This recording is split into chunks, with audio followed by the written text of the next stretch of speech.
Attention, Degraman. We're here. Suspicious number from Rodian, or text from Rodian. Don't know how the fuck he got my number, but you know, he's also a Kwanzi, so he has powers of his own. It's a friend that I end up deleting the message in a panic. Didn't they ever teach you that it's rude to have your nose stuck to your phone while sitting at the dinner table? Not only is it disrespectful, it's unhealthy. Do you know how many germs are on that thing? It's no different than sticking your hand in a toilet. I immediately turn off the phone and set it aside as if it were something dirty. This is rather frightening. Anyway, I don't know how Cass has the patience to be partners with such an obnoxious jerk. Unfortunately, Cass is intent on leaving me alone with a friendly brute right after dinner. Please be patient, I'll bring a gift. Aww!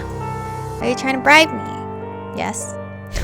My mood improves a little with Cass's admission.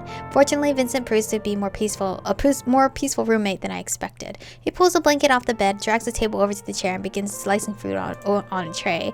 He then gracefully folds himself into the seat of the chair, wraps the blanket around himself, and begins reading a book. Too afraid to turn my phone back on, I decide to distract myself with something else. Having already read through all the magazines and brochures in my room, I pick up the remote control. I hate people who amuse themselves with television. Here, some humanitarian assistance for an undeveloped country. Catch. Did Vincent just speak to me? When I turn to look at him, he throws a book at me, and his aim is so sharp that it lands squarely in my hands. Just thank him. Why not? He's distracting me momentarily. Thanks. That was a very strange display of cordiality on Vincent's part. Don't put too much thought into it. I was just throwing a book at you. Throw me an apple too, will ya? Sure.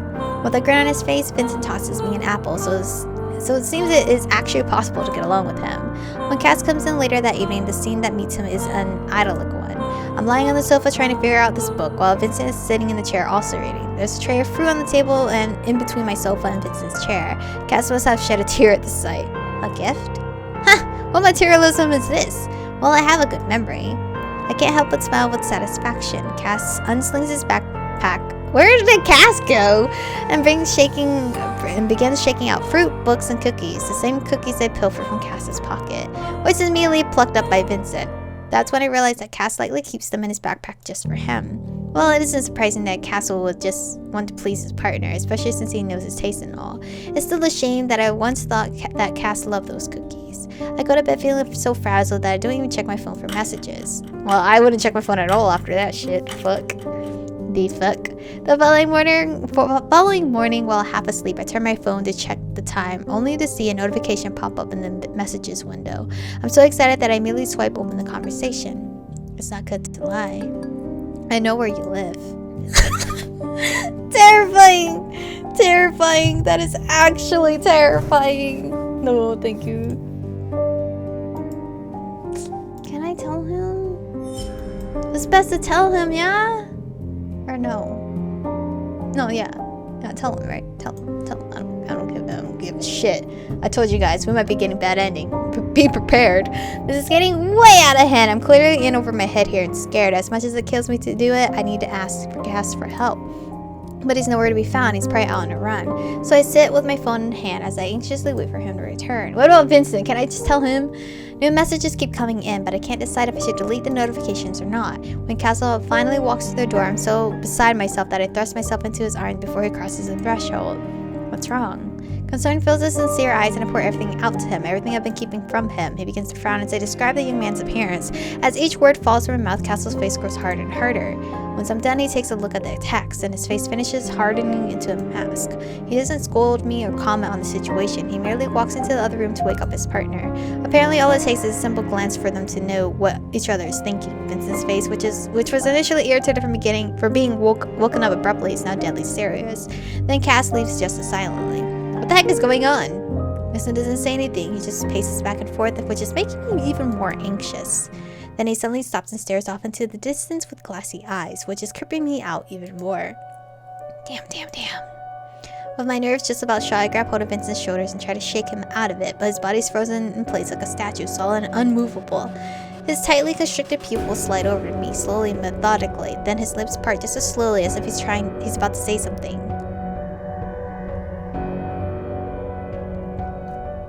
They're dead. They just died instantly. Only for thick blood to come gushing out of his mouth. It pours down his chin and onto his collar before he collapses onto the floor as he coughs and clutches his stomach. Vincent? He sits up weakly and looks at me. I'll be there soon. Then his body transforms into a black mist and quickly disappears. Grabbing a pillow from the cough and hugging it to myself, I slump to the floor. It's so cold and lonely. Where did that blood come from? Why were both Cassel and Vincent so worried? Realization slowly takes hold of me, my body growing more and more chilled as understanding sets in. Seriously, Rodian is the Kwanzi. How didn't I figure it out before? His entire appearance screams inhuman. I laugh bitterly to myself, but realize that I can't hear my own voice, or anything else for that matter.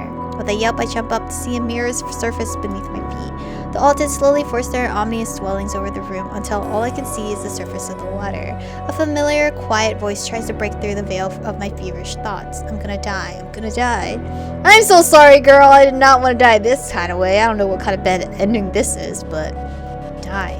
By the Alteds, all alone. Oh, that creepy ass face. Until a familiar mask appears beneath the water's invisible barrier. Recognizing the cracks at its lip, the voice that has been trying to reach out to me is immediately silenced. Bad end number 9! Holy fuck! How would I have gone around that? I don't know. I'm not happy with that whatsoever. Fake end. You could get a fake end. Maybe it was interrupted because I decided to be a dumb bitch and go along with them. True end? There's a true end on top of this too? Wait a second. There's no true end for Vincent though. How the fuck did you get this one? Well, I don't know if I should go back and choose to not go with them. See where that ends up, you know? Or was it a choice I made when I interacted with Rodian? I don't know. I would like to proceed on with this episode, but I usually like to cut the episodes off once we reach the ending, so it doesn't like interlap and such stuff. I know I said I was only gonna do Cassel's Route once, but I'm gonna attempt again, and hopefully get a different ending that isn't a bad ending. I don't want to end with a bad ending. It's infuriating me a little bit because I know we're all gonna get like bittersweet endings, but I want a better one. Not this one. Fuck Rodian. I'm starting to not like the man. But anyway, thank you guys for watching today's episode. Stay beautiful, and I will see you guys in the next one.